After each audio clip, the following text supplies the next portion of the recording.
반갑습니다. 산전수전 다 겪었던 저는 지금 현재 40대 주부예요. 복작복작한 대가족은 아니지만 사이좋은 우리 가족끼리 따뜻한 거실에 둘러앉아 TV를 보며 간식을 먹으며 사연을 올리게 되었어요. 결혼하기까지 무척 많은 일이 있었고 결혼 후에도 탈이 넘쳐 흐를 정도였지만 지금은 모든 걸 정리하고 속 시원하게 살고 있습니다. 저는 정말 남편과 제 자식들이 아니었다면 일찌감치 이 세상을 떠나고 싶었을지도 모르겠네요.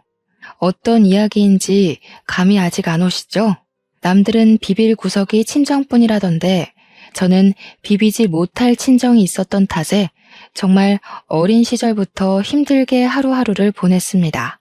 지금부터 들려드릴 이야기는 어떻게 제 배로 낳은 자식을 저런 취급을 할 수 있나 싶을 정도로 기가 막힌 저의 친정집 이야기입니다. 모쪼록 이야기를 들으시면서 같이 욕도 해주시고 분노해주시면 제 마음이 한결 가벼워질 것 같네요. 저는 지긋지긋한 친정과의 인연을 나이를 먹을 만큼 먹고 세상을 알 만큼 안 나이가 되었을 때야 비로소 해냈습니다. 남편이 없었더라면 아마 상상도 못할 일이었을지도 모르겠어요. 그래서 지금까지도 남편에게 그리고 제 자식들에게 고마움을 느끼면서 살고 있습니다.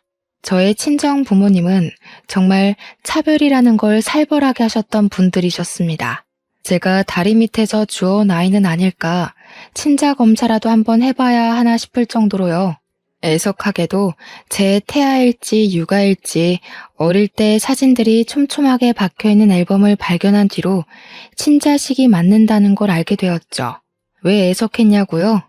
차라리 제가 주워내었다면 이런 취급을 받을 만한 존재라고 생각하고 키워준 걸 감사하게 여겼을지도 모르니까요. 저에게는 남동생이 하나 있었는데요. 남동생 하니까 딱 떠오르는 게 있지 않으신가요? 바로 남아 선호 사상이요. 참 지독하게 뿌리를 내린 그 사상은 저희 집까지도 침식하고 있었습니다. 남동생은 뻗댈 자리 보고 눕는 성격인지라 금이야 오기야 길러 버릇없는 건 기본이고 저 하필 연년생인 덕에 저를 만만히 여기고 막 기어오르곤 했어요. 제가 지금에서야 남처럼 지내니까 이렇게 이야기도 하고 하지 예전에는 입에 그 애새끼 이름을 담는 것도 소름 끼쳐 했다니까요. 당연히 못된 것만 배워서 예의라는 건 눈꽃만큼도 없고 가족을 배려하거나 존중하는 것도 전혀 없었죠. 제 거는 다 지 것, 지 거는 또 다 지 것인 아나무인의 표본이었습니다. 그렇게 애가 자라는 데엔 부모님의 지대한 공이 있었죠. 눈에 넣어도 안 아플 자식이라며 걷다가 넘어지면 어쩌냐고 업고 다니셨는데 애가 당연히 그렇게 자라지 않겠어요? 평생을 왕처럼 떠받들여지며 살았는데 지 눈에 보이는 게 뭐겠습니까? 저는 당연히 어릴 때부터 아무런 대접도 받지 못하고 살았습니다. 먹는 걸로 차별받는 건 당연한 일상이었죠. 오히려 밥을 준다는 것에 감사하면서 살았다니까요. 남동생이 외식하고 싶다, 이거 먹고 싶다 하면 사다 바치느라 제가 학교에서 늦게 오거나 친구들이랑 놀다가 끼니를 놓치면 그냥 굶어야 했어요. 물론 제 동생이 밤 12시에도 통닭이 먹고 싶다 하면 우리 아버지 한달음에 나가 사오셨지만 제가 먹고 싶다고 하면 살찐다고 들어가서 잠이나 자라고 했죠. 그런 서름이 켜켜이 쌓이면 얼마나 큰 벽이 되는지 모르시죠? 나중에는 어떤 생각까지 하게 되냐면요. 내가 나중에 돈 벌어서 꼭 통닭을 쌓아두고 먹어야지 하는 식탐이 생긴답니다. 제가 식탁에 앉아서 다 같이 밥을 먹을 때 밥을 조금 빨리 먹거나 맛있는 반찬만 골라 먹으면 그때부터 또 잔소리가 시작되거든요. 계집애가 그렇게 많이 먹어서 살만 찌지 어디다 쓸래? 이런 소리야 타격감도 없어요. 맨날 듣는 레퍼토리인데 신선하지 않으니까요. 고3 수능 때도 도시락 싸달라고 했더니 찹쌀떡 받은 거 들고 가면 되지 않냐고 성적이 나와봐야 얼마나 잘 나오겠냐고 저를 무시했죠. 그러니까 우리 부모님은 남동생의 떨어지는 성적에는 관심 있어도 저의 오르는 성적에는 전혀 관심이 없었습니다. 오죽하면 성적표가 나오면 부모님 사인 받아오라고 하잖아요. 거기에 항상 제가 사인을 해야 했어요. 제 성적에는 아예 관심이 없으셨거든요. 그러다 보니 남동생은 과외도 하고 종합학원도 다니고 할 때에 저는 문제집이나 몇 권 사다 풀어야 했습니다. 계집애가 공부해봐야 큰 인물 못 된다면서 저 공부시킬 돈 있으면 아들한테 쏟아부어야 한다고 했거든요. 동생이 돌머리라 공부에 관심도 없고 돈을 쏟을 만큼 성적이 안 나온다는 사실은 속 깊이 묻어두시고 눈 가리고 아웅하셨죠. 저라면 공부 잘하는 자식에게 투자할 것 같은데 아무리 공부를 잘하는 자식이라도 아들 아니면 소용없다 이거였습니다. 딸은 어차피 시집가면 그만 아니냐고 애 키우면 회사 일도 못하는데 공부해봐야 쓸모없다 이거죠. 그래서 저는 당연히 아무런 지원도 받지 못하고 대학 입학을 했고요. 저 대학도 꽤 잘 나왔습니다. 동생은 쳐다도 못 볼 서울에 있는 국립대 출신이고요. 학점도 잘 유지한 덕분에 취업도 금방 했어요. 틈틈이 스터디 활동을 하면서 쌓아온 인맥도 무시 못했고 이곳저곳에서 들은 정보로 자격증도 미리 준비한 덕이었죠. 회사도 일반 중소나 중견도 아닌 무려 대기업 본사에 취직했습니다. 제가 대기업에 취직할 동안 제 동생은 뭘 했는지 궁금하지 않으세요? 뭘 했겠어요. 그냥 탱자탱자 놀았죠. 대학도 겨우 경기도에 있는 전문대 졸업해놓고 군대 갔다 오더니 그때부터 하루 종일 집에서 게임하고 자고 술 처먹고 하더라고요. 그러더니 저한테 대기업 다니는 누나 덕 좀 보자면서 용돈이나 내놓으라 하대요. 남동생이 당당하게 요구를 하니까 우리 부모님도 저한테 그 정도는 해줄 수 있지 않냐면서 대기업 다니는 딸 덕 좀 보재요. 본인들 노후 준비도 해야 하니 연금 보험을 들어달라. 적금은 부모 이름으로 해라. 매달 생활비를 달라. 난리도 아니었습니다. 거기다가 새로 보험 하나 가입하겠다고 저한테 쓱 들이미는데 보험료까지 내달라는 거였어요. 솔직히 말해서요. 저한테 남동생에게 해준 거 반만이라도 해줬으면 제가 어느 정도는 해드렸을 거예요. 대기업 본사직 초봉이 생각보다 꽤 되거든요. 짝수달마다 성과급도 나오고요. 그런데 저한테 해준 거 없이 달라고만 하니까 제 지갑이 열리겠어요? 나한테 왜 이러나 싶고 반감만 늘어나는 거죠. 퇴근하고 집에 와서 좀 쉬고 싶은데 허구한 날 방에 들어와서 월급날이 언제랬지? 현금 좀 있니? 이러고 있으니 제가 얼마나 집을 떠나 살고 싶었겠습니까? 결국 입사한 지 8개월 만에 돈 타령하는 가족들이 지겨워서 회사 근처에 원룸을 얻었습니다. 핑계는 출퇴근하기가 멀고 힘들어서 그런다고 했지만 사실은 가족들을 피하고 싶어서 집을 나오게 된 거였죠. 근데 제가 집을 나오니까 제 동생이 아주 난리가 난 겁니다.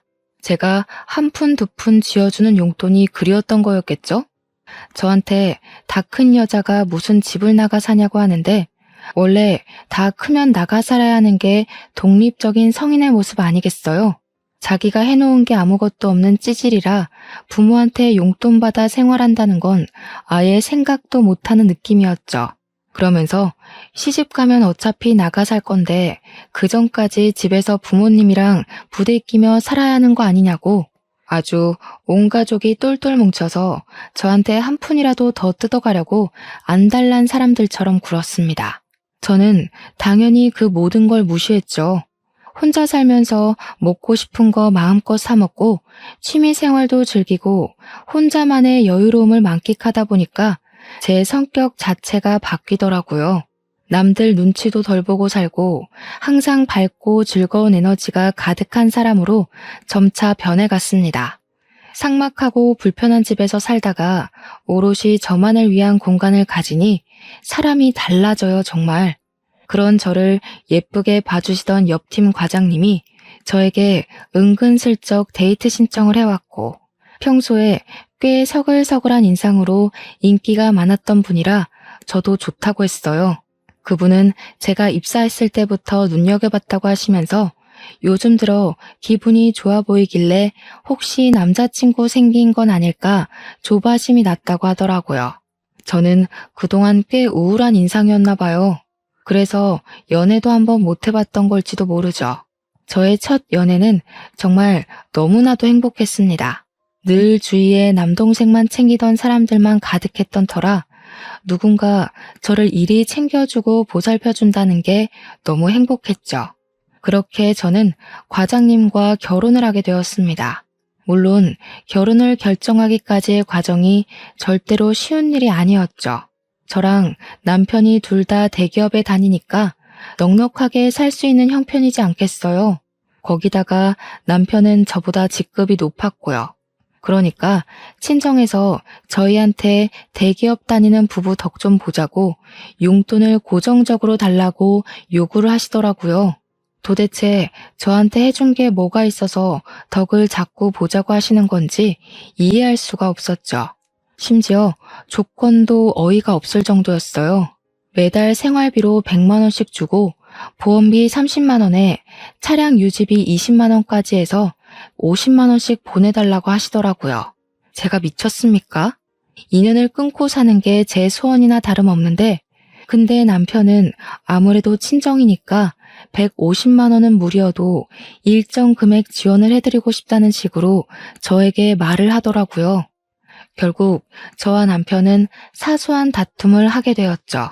제가 죽어도 못 주겠다고 했거든요. 그거 주면 우리 나중에 애 낳고 무슨 돈으로 살겠냐고 했는데 남편은 그거 없어도 충분하다는 식으로 이야기를 했어요. 저는 그 돈을 차라리 적금처럼 모으자고 했고요. 결국 남편에게 제가 차별받고 자란 이야기를 할 수밖에 없었고 자존심이 많이 상했습니다. 남편은 그런 저를 토닥여주면서 고생했다고 그런 속사정을 몰라서 자기가 고집을 부린 것 같다고 했죠. 당연히 친정에는 돈 못 준다고 했고 딸 키워봐야 소용없다는 소리가 돌아왔습니다.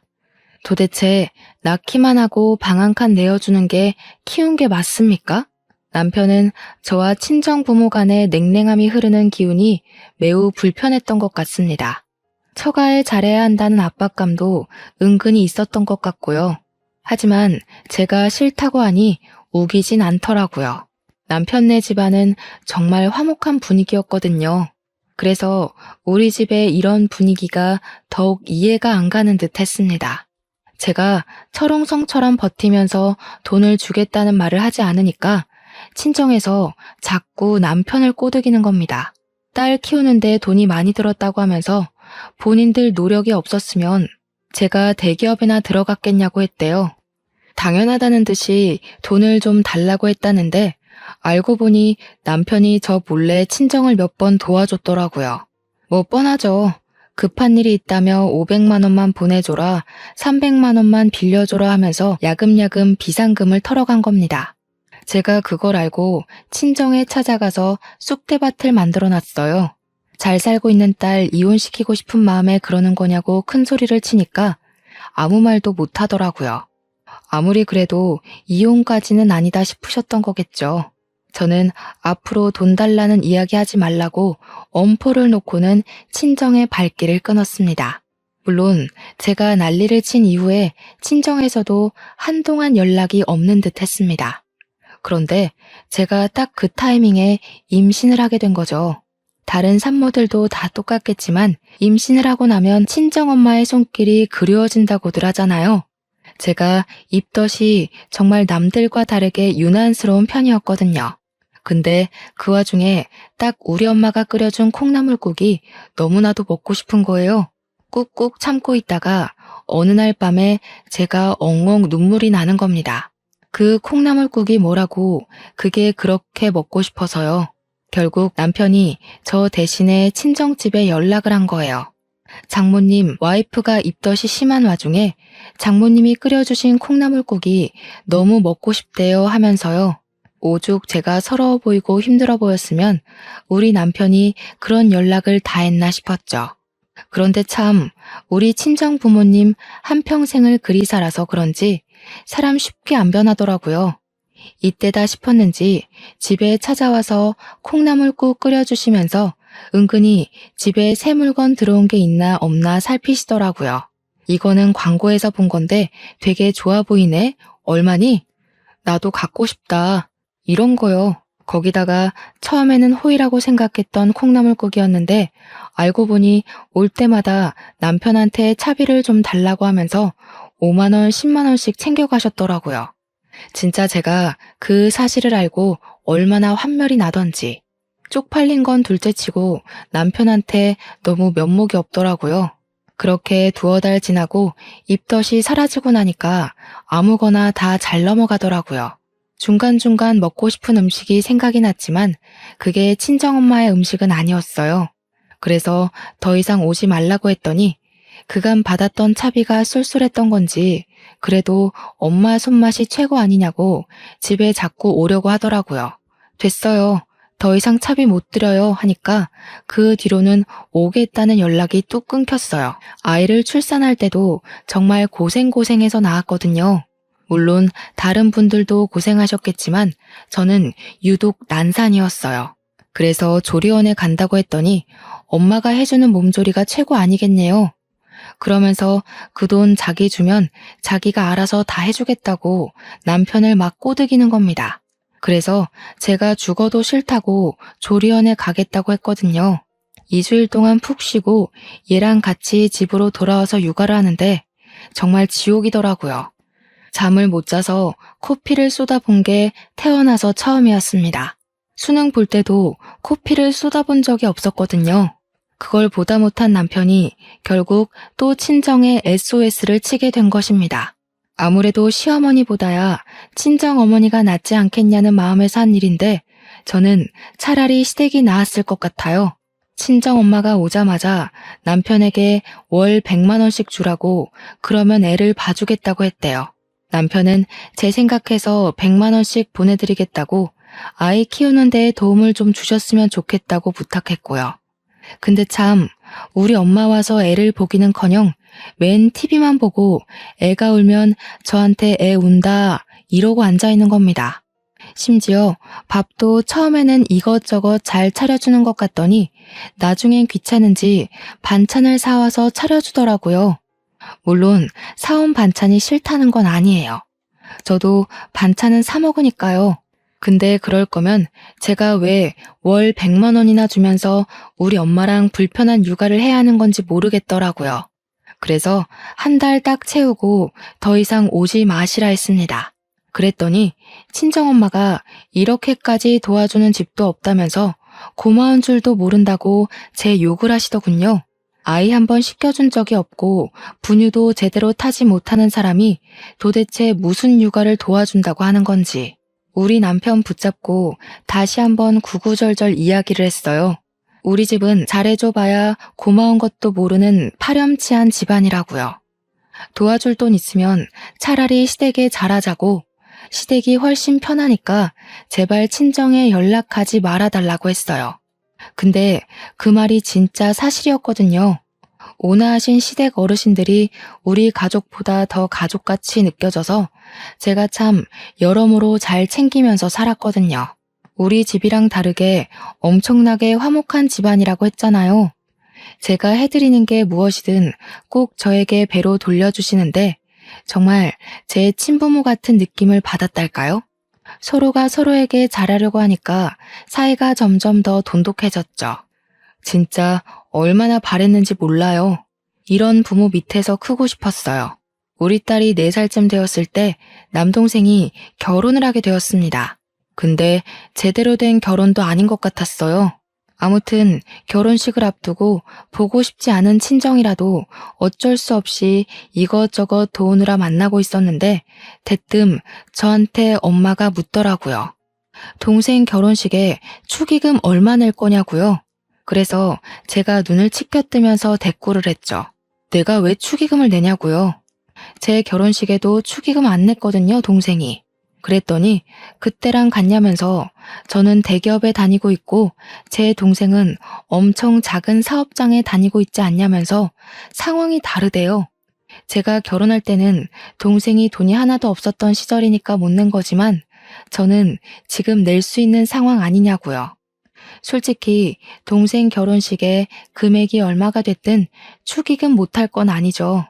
그렇지만 그동안 저한테 보여줬던 행동이 있으니까 솔직히 5만 원도 너무 아까웠단 말이에요.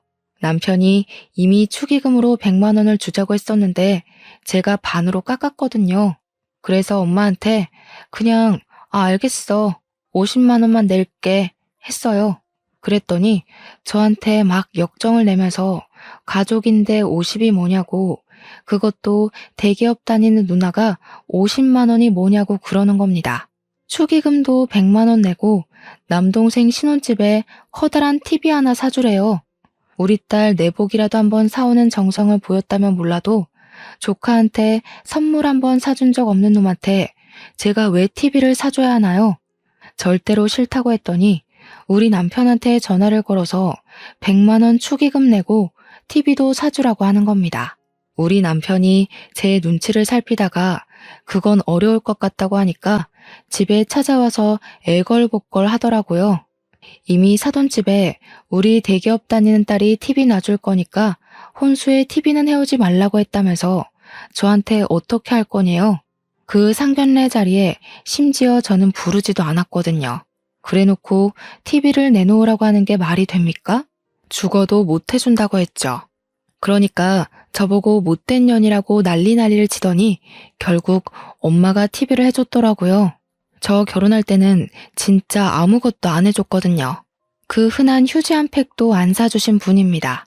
진짜 미치도록 짜증이 났지만 저는 참고 넘어갔어요. 애초에 그런 사람이었으니까 더는 기대하지 말자.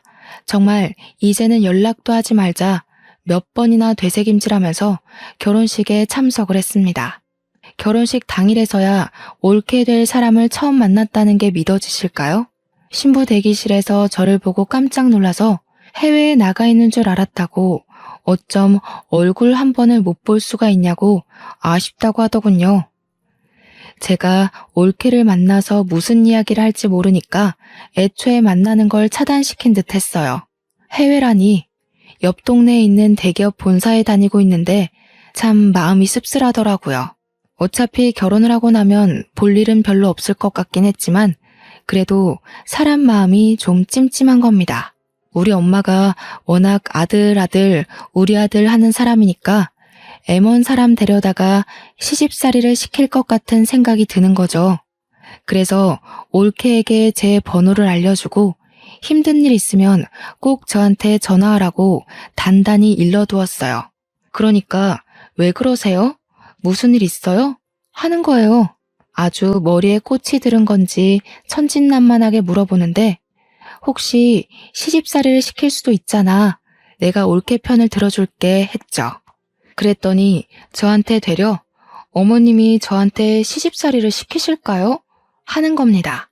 딱 봐도 그냥 순진한 아이 같았습니다. 결혼식이 무사히 끝나고 저랑 남편은 집으로 돌아오면서 돌아와서도 한참을 이야기를 했어요. 올케가 되었고 가족으로 묶이긴 했지만 참 어떻게 앞으로 살아갈지 너무나도 걱정되는 마음에 이야기가 시작된 거였죠. 남편은 저한테 그냥 아무 걱정하지 말고 신경조차 쓰지 말라고 스트레스 받는 거 보기 싫다고 했습니다. 그나마 마음이 태평양처럼 넓은 우리 남편이기에 제 스트레스도 저의 못돼 먹은 친정도 버티면서 살았지 다른 사람이었으면 아마 진즉 이혼했을 거예요. 남편 말에도 일리가 있었기 때문에 저는 알겠다고 대답하고 신경을 끊으려고 했습니다. 결혼하고 딱 3개월이 지났을 무렵 올케에게서 전화가 걸려왔고 저는 올 것이 왔구나 하는 느낌을 받았죠. 아무 일 없는 듯 무슨 일이냐고 물었더니 올케가 무척 당황한 목소리로 시모가 조금 이상한 것 같아요 하더라고요. 우리 엄마 이상한 거야 하루 이틀 아닌데 뭐 때문인지는 알아야 하니까 물어봤어요. 그러니까 자꾸 올케네 보고 합가를 하자고 요구를 하고 있다는 겁니다. 아들이 집에 없으니까 너무 외로워서 도저히 못 살겠다고 신혼집에 늘어붙어서는 시댁에 갈 생각을 안 한대요. 그러면서 괜히 침대에 누워서 우리 아들 냄새 난다. 옷방 열어보고 우리 아들 오시네 이런다고 자기 너무 소름이 끼친대요. 신우가 무슨 일 있으면 전화하라고 한 말이 생각나서 전화했다고 하는데 진짜 목소리가 파르르 떨리더라고요. 우리 엄마가 하다 그런 짓까지 할 거라고는 생각도 못했거든요. 그래서 저는 헐레벌떡 준비를 해서 남동생네 신혼집으로 찾아갔습니다. 아니나 다를까 우리 엄마가 거실에 서서 올케한테 이것저것 지시를 하고 있었습니다. 뭐 살림을 이렇게 해서 우리 아들이 편하게 쉴 수 있겠냐, 먹을 거는 제때 먹이고 있냐 하면서 소파에 앉아서 TV가 참 좋지 않니? 이런 헛소리들을 하고 있더라고요. 어찌나 신혼집을 제 집처럼 들락날락 했는지 모르는 게 없는 것 같았습니다. 아직도 김치 냉장고에 반찬 사온 거 넣어두고 먹니? 내가 냉장고 정리하라고 했지? 이러는데 무슨 학교 선생님인 줄 알았지 뭐예요. 며느리 길들이기에 심취한 건지 제가 와서 빤히 보고 있는데도 눈치를 못 채고는 올케한테 난리를 치고 있더라고요. 제가 참다 못해서 결국 엄마 하고 소리를 지르니까 놀래서 여기에 네가 왜 왔어? 하는 게 아니겠어요? 그래서 쪽팔리게 이게 뭐 하는 짓이냐고 당장 나오라고 소리를 쳤어요. 그러니까 내 아들 집에 놀러 온 게 뭐가 잘못이냐고 뻔뻔하게 소리를 치면서 올케한테 네가 연락했니? 나 오는 게 그렇게 싫어? 하는 겁니다. 아니, 그렇게 아들이 좋으면 끼고 살지. 결혼은 왜 시켜서 남의 집 딸한테 온갖 트집을 다 잡고 있어. 이 모양 이 꼴로 살라고 아들 결혼시킨 건 아니지 않아? 엄마 정말 무슨 짓을 하고 있는지 몰라서 그래.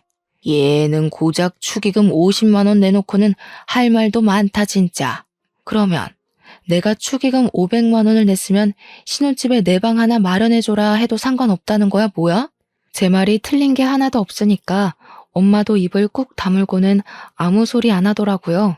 제가 진짜 지긋지긋해서 엄마한테 당장 나오라고 했어요.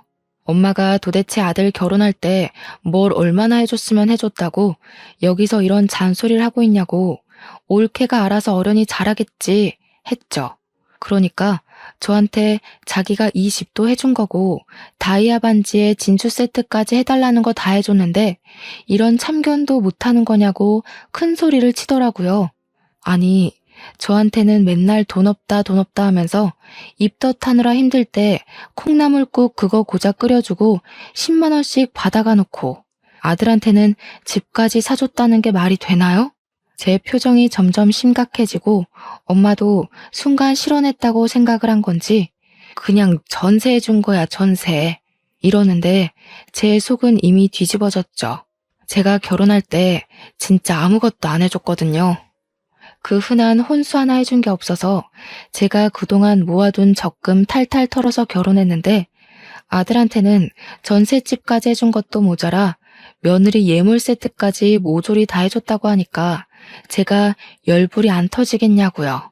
그래도 올케 편을 들어주기로 약속하고 온 자리니까 화를 꾹 참아내리면서 이야기를 했어요. 전세고 나발이고 아들 이혼시키고 싶은 거 아니면 더 이상 신혼집에 방문해서 이래라 저래라 참견하지 말라고요. 그리고 올케한테도 솔직히 할 말이 많았지만 그냥 참았습니다. 전셋집도 받고 예물 세트도 받은 주제에 그 정도 참견은 넘어가라고 하고 싶긴 했어요. 근데 뭐 우리 엄마가 워낙 심하게 굴긴 했으니까요. 엄마도 제 말을 듣는 사람은 아니지만 그래도 한동안 자중하는 건지 집에 시도 때도 없이 찾아오진 않는 것 같더라고요. 올케한테도 그냥 네네 하면서 순종적으로 굴지 말고 남동생 머리채라도 쥐어뜯으면서 반항을 하라고 했습니다. 그래도 엄마가 아들 말이면 껌뻑 죽는 사람이니까 최대한 남편 이용해서 해결하라고 했죠. 만약 제가 올케 입장이었다면요. 미저리 같은 시모 무서워서 하루빨리 이 집을 탈출하고 싶은 생각이 간절할 것 같거든요. 생각을 해보세요. 아무리 남편을 사랑한다고 해도 저런 시어머니를 평생 보면서 살 수 있겠어요? 벌써부터 합가하자고 조르는 마당에 더 늙으면 합가하자고 말도 없이 짐 싸들고 집으로 찾아오실 분들이라니까요. 그런데도 우리 올케는 생각 없이 덜컥 임신을 하더라고요. 제가 남동생네 임신했다는 소식을 듣자마자 정말 남동생도 대책이 없는데 올케도 대책 없이 사는구나 싶었습니다.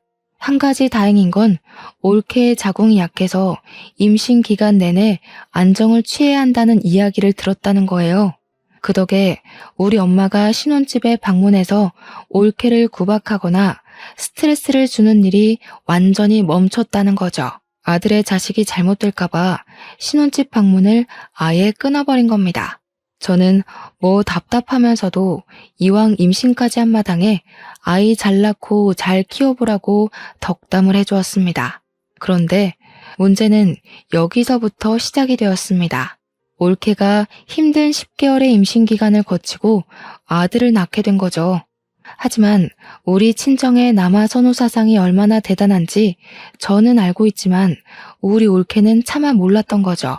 3대 독자인 내 남동생의 하나뿐인 아들이니까 무려 4대 독자 아니겠습니까?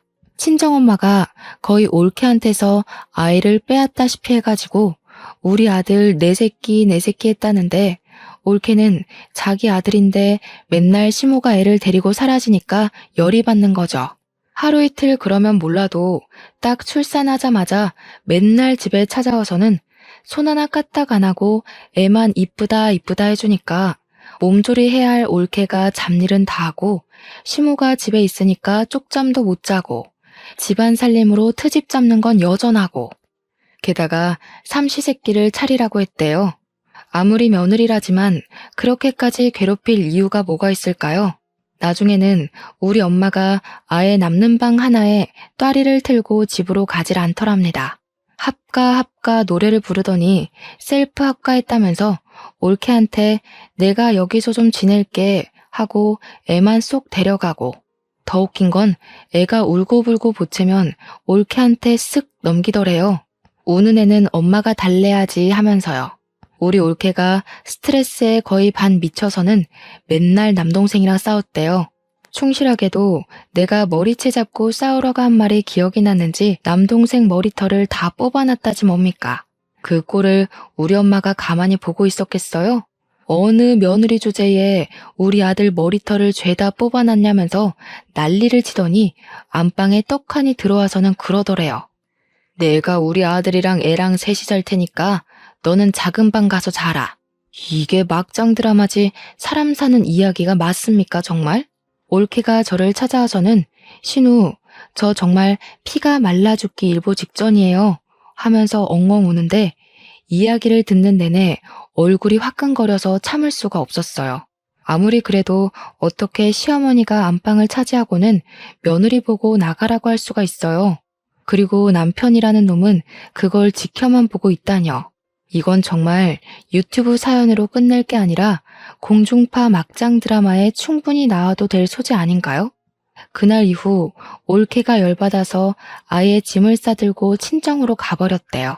남동생한테는 더 이상 너랑 못 살겠다 문자만 하나 덜렁 남기고요.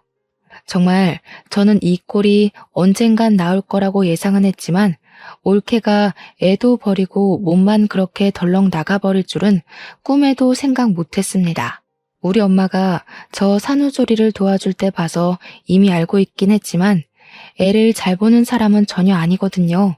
그냥 애를 예뻐해 줄 줄만 알았지 애가 뭐가 필요하고 어떤 걸 찾는지 전혀 모르는 사람이다 이 말입니다. 애가 아프다고 울어도 배고픈 줄 알고 분유만 주고 기저귀 갈아달라고 우는데 심심해서 우는 줄 알고 모빌이나 틀어주니까 애가 제정신이겠어요? 하루 종일 울기만 빽빽 울어대고 우리 엄마는 아무것도 몰라서 이걸 어쩌냐 저걸 어쩌냐 하고 있고 웃긴 게 그러면서도 올케한테 곧 죽어도 잘못했다, 참견 안 하겠다, 돌아와라 이런 말은 안 하더라고요. 올케는 오히려 친정으로 도망친 이후에 산후조리도 제대로 하면서 몸관리, 정신관리 제대로 하고 있는 듯 보였고요. 조카는 아프다고 우는데 우리 엄마는 분유만 콸콸 쏟아부었고 연약한 조카는 결국 장염에 걸려서 탈수 증세를 보이고 병원에 입원을 하게 되었습니다. 병원에서도 애가 이렇게 열이 나고 토하고 설사를 하는데 보호자분은 뭐 하셨어요? 하는데 남동생도 엄마도 아무 말 못하고 멍하니 있더라고요. 결국은 한 발 굽히고 들어가야겠다며 엄마가 제 앞에서 올케한테 전화를 걸어서 며느리야, 이제 그만 돌아와라 하시더라고요. 저는 손이 발이 되도록 빌어도 올까 말까 한 사람을 저렇게 무미건조하게 불러서야 되겠나 싶었죠. 올케도 저랑 같은 마음이었던 건지 죽어도 안 가겠다고 딱 잘라서 이혼할 테니까 아들이나 끼고 평생 행복하게 사세요 하고 끊은 거예요. 그러더니 남동생한테는 전화해서 시댁이랑 인연 끊겠다고 선언하지 않는 이상 죽어도 너랑 같이 안 산다고 했대요. 저는 차라리 속 시원하다 생각했습니다. 아들이라면 끔뻑 죽는 엄마가 아들 없이 평생을 살아야 한다. 이게 바로 제가 생각한 최고의 복수가 아닐까요? 상상만 해도 고소했어요. 우리 엄마는 남동생이 엄마랑 안 보고 살아야 돌아오겠대 라고 하자마자 며느리한테 전화 걸어서 쌍욕을 하기 시작했습니다. 우리 올케 보고 며느리 주제에 왜 이렇게 빳빳하게 구냐고 시어미가 전화해서 돌아오라고 했으면 나부탁에 돌아오겠습니다 하라고요. 며느리가 이러니까 집안 꼴이 그따위로 돌아가는 거 아니겠니? 내가 돌아오라고 굽히고 들어갔으면 쿵짝이 맞게 돌아오겠다고 해야 하는 거 아니냐고. 도대체 너네 집에서 자식 교육을 어떻게 시켰길래 며느리 주제에 시어른 무서운 거 모르고 집을 나가냐는 말이야. 너네 부모님이 그렇게 가르치든? 사돈 어른들도 아주 자식 교육을 잘못 시켰어. 옆에서 보고 있던 저는 낱말할 처지가 아닐 텐데 하고 생각했지만 굳이 입 밖으로 꺼내진 않았습니다. 남동생은 자기 마누라가 시자 노릇하는 엄마한테 욕을 먹고 있는데도 왜? 안 온대? 언제 온대? 진짜 안 온대? 이런 말이나 반복하고 있었고요. 결국 올케의 전화통화를 엿듣고 있던 사돈어른이 노발대발 난리가 난 겁니다. 서로 스피커폰으로 싸우는지 소리가 왕왕 울리는데 살벌하게 싸우시더라고요. 어디 자식 교육을 운운하실 처지가 되냐? 그 집 아들도 뭐 하나 제대로 못하는 바보 천지던데 너네 집이나 잘 돌봐라. 지금 말 다 했냐? 어디 우리 귀한 아들을 욕하고 앉아있냐? 너네 딸이 살림 더럽게 못하더라. 이러면서요. 남동생은 그제야 지금 우리 장모님이랑 싸우는 거야? 엄마 미쳤어? 이러는데 우리 엄마는 당장 이혼해 하면서 소리 지르고 결국에는 올케가 이혼하겠다고 두 손 두 발 다 들었습니다. 그제야 남동생이 올케한테 시댁이랑 인연을 끊고 살겠다고 한 모양인데 뭐 자기들 마음대로 쉽게 끊어질 인연이 아니라는 걸 올케도 깨달았겠죠. 애도 포기할 테니까 이혼만 해주라고 난리 법석을 떨고 올케네 집사람들이 다 찾아와서 남동생한테 도장 찍으라고 협박도 했나 봐요. 결국 울며 겨자 먹기로 남동생은 이혼 서류에 도장을 찍어줄 수밖에 없었고 호라비가 되었습니다. 때마침 전세 계약도 끝나가는 시점이라 전세금 빼서 엄마 품으로 다시 돌아갔더라고요. 남동생은 일을 해야 하니까 엄마가 애를 하루 종일 돌봐야 하는 육아 전담이 된 것이죠. 근데 육아라는 게 젊은 사람들이 하기에도 보통 힘든 일이 아니잖아요.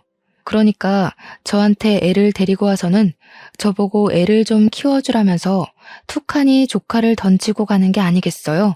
저는 무슨 일 안 하는 사람 취급을 하는데 너무 어이가 없더라고요. 주말에만 좀 봐주라면서 토요일 새벽부터 찾아와서 자고 있는 애를 던져주고 가는데 남동생도 주말에 쉬거든요. 우리 아들은 주말에 푹 쉬어야 된다. 이런 마인드가 아직도 남아 있었던 거죠. 저도 황금 같은 주말 시간 6살 된 우리 딸이랑 놀아주기도 바쁜데 뭐 이쁜 구석이 있다고 조카까지 봐야 하냐 이 말입니다. 저는 바로 친정으로 달려가서 애를 던져주고 나왔습니다. 제가 친정에 정신 차리고 준비해서 가니까 이미 자기들끼리 소고기 구워 먹고 파티하고 있더라고요. 제가 어이가 없어서 네 애를 왜 나한테 봐달라 그러냐고 남동생 품에 안겨줬어요. 애를 키울 자신이 없으면 올케한테 보내던가 아니면 고아원을 보내. 이년이 미쳤나? 어디 우리 4대 독자를 다른 데 보내라고 해. 거기다가 뭐? 고아원? 이 못된 계집애가? 나는 그럼 무슨 보모야? 내가 육아 도우미야? 나한테 맡겼단 바. 아주 올케네 집에 찾아가서 애 키우라고 주고 올 거니까. 그러더니 집에 찾아오진 않고 그 뒤로 전화로 앓는 소리만 끙끙 내더라고요. 듣기 싫어서 바로 차단해버렸습니다. 제가 차단하니까 우리 남편한테 전화해서 들들 볶아대는데 무시하라고 했어요. 그러던 어느 날 은근슬쩍 우리 남동생이 남편 보고 인도네시아에 무슨 사업 투자를 해보라고 했다는 거예요. 조카 이야기하다가 뜬금없이 한 소리라 남편이 당황해서 뭐라고? 하니까 자기가 무슨 투자 설명회를 다녀왔는데 곧 상장하는 기업이라고 했대요. 이미 해외에서는 탄탄한 회사라면서 모아둔 돈 있으면 투자 한번 해보라고 했다는 겁니다. 그래서 제가 낌새가 0 이상해서 회사를 검색도 해보고 저희 회사 해외 영업부 친구한테 물어도 봤는데 그런 회사는 모른다고 하더라고요. 남편한테도 그거 사기 아니냐고 하니까 남편도 사기가 맞는 것 같다고 했어요. 남동생은 무슨 다단계에 빠진 사람처럼 남편에게 그 회사만큼 좋은 투자처가 없다면서 있는 돈 다 털어서 투자하라고 꼬시고 나중에는 우리 엄마랑 아빠까지도 남편한테 돈 좀 달라고 투자하자고 난리도 아니더라고요. 그래서 솔직하게 그거 사기 같던데요 하고 남편이 말을 했대요. 그랬더니 제 남동생이 그 회사에 다니고 있다는 겁니다. 자기가 다니는 회사인데 투자자들 모시고 있는 거라며 월급도 잘 나오고 미래 가치가 인정되는 회사라고 하더래요. 우리 엄마 아빠도 있는 돈 다 털어서 투자를 했다고 자기 신혼집 전세 자금 뺀 돈도 다 털어서 투자를 했대요. 그러면서 매형 1,000만 원만 투자해봐요 이러더라는데 남편이 한사코 거절을 한 거죠. 우리 친정에서는 기회도 못 잡는 바보라면서 어느 사기업체가 이자를 따박따박 주냐고 하는 겁니다. 완전히 싱글벙글 난리가 났는데 투자 금액의 일정 수익을 돌려받는 형태의 투자래요. 2달 동안 이자를 꽤 많이 받았다고 신나서 이야기하는데 그게 딱 폰지 사기 수법이잖아요. 제가 지금이라도 발 빼라, 그거 사기 맞는다고 이야기했는데 저한테 멍청한 것 평생 은행 이자나 받아먹으면서 살라고 하더군요. 투자 금액에 비례해서 이자가 지급되다 보니까 친정 식구들이 눈이 돌아서 집 담보대출까지 받아서 억 단위의 돈을 더 쏟아부은 거예요. 그런데 정말 딱 4개월 만에 회사가 종이 조각이 되어 사라진 거죠. 투자 금액도 날리고 더군다나 그 회사를 재직 중인 걸로 되어 있던 동생은 폰지 사기에 주범격으로 연루까지 되면서 난리가 났습니다. 그러면서 저한테 합의금이 필요하다고 당장 대출금이 필요하니 돈을 좀 빌려달라고 난리를 치는데 제가 왜 해줘야 하는지 모르겠더라고요. 애초에 제가 그거 사기라고 돈 쓰지 말고 회수하라고 했음에도 불구하고 저보고 멍청이라고 하더니요. 그러더니 저한테 먹고 살 방법을 찾아야겠으니 제발 조카만이라도 데려가서 키워주면 안 되겠냐고 하더이다. 애가 무슨 죄가 있겠나 싶어서 데리고 왔어요. 남동생은 사기로 실형받아 잡혀 들어가고 친정 부모님은 빚 갚는다고 팔자에도 없던 식당 일에 대리운전하시고 저는 조카를 어찌할까 고민하다가 올케한테 연락해서 애를 데려가라고 했습니다. 올케가 한달음에 달려와서는 엉엉 울면서 안 그래도 애가 너무 보고 싶었는데 꾹 참고 있었다고 하더군요. 그래서 사정을 설명해주고 양육권 반환 소송을 걸어서 친권 양육권 찾아오라고 했어요. 또 시키는 일은 잘하는 올케라 바로 변호사 선임해서 소송을 걸었고 올케가 아이를 데려가게 되었습니다. 우리 집에서는 당연히 4대 독자를 어디 집 나간 며느리가 데리고 가냐면서 난리가 났죠. 그런데 법적으로 친권, 양육권 모두 올케한테 간 걸 어쩌겠어요. 이런 일이 오지 않길 바랐으면 아들을 그렇게 아나무인 사기꾼으로 키웠으면 안 되는 거죠. 저한테 네 짓이지 하는데 올케가 알아서 잘 키우겠지. 그냥 포기하라 했습니다. 올케는 애랑 행복하게 살고 있는 듯하고 우리 친정은 폭삭 망했습니다. 우리 집에 방 한 칸만 내어달라고 사정사정하는 거 저는 죽어도 싫다고 안 되겠다고 거절했습니다. 그 뒤로 몇 개월을 찾아와 돈 좀 달라고 도와달라고 비는데 그 꼴 보기 싫어서 이사까지 했고요. 지금은 번호도 바꾸고 연락도 하지 않고 완전히 남남처럼 지내고 있습니다. 이래서 아들 해봐야 하나도 소용없는 것 아니겠습니까? 만약 저에게 고기 반찬만 해줬어도, 산후조리만 똑바로 해줬어도, 돈 달라고 강짜만 놓지 않았어도 도와주고도 남았을지도 모르죠. 하지만 저한테 바라는 게 돈밖에 없는 아나모인들에게는 해주고 싶지 않네요. 지금처럼 쭉 우리 가족끼리만 잘 먹고 잘 살 겁니다. 아주 보란 듯이요. 제 강단이 어떠신가요? 사이다 같아서 마음에 드셨으면 좋겠네요. 제 사연을 들어주신 청취자 여러분들도 꼭 결단력이 필요한 일에서 똑바로 결정을 내리시길 바라며 글을 마치겠습니다.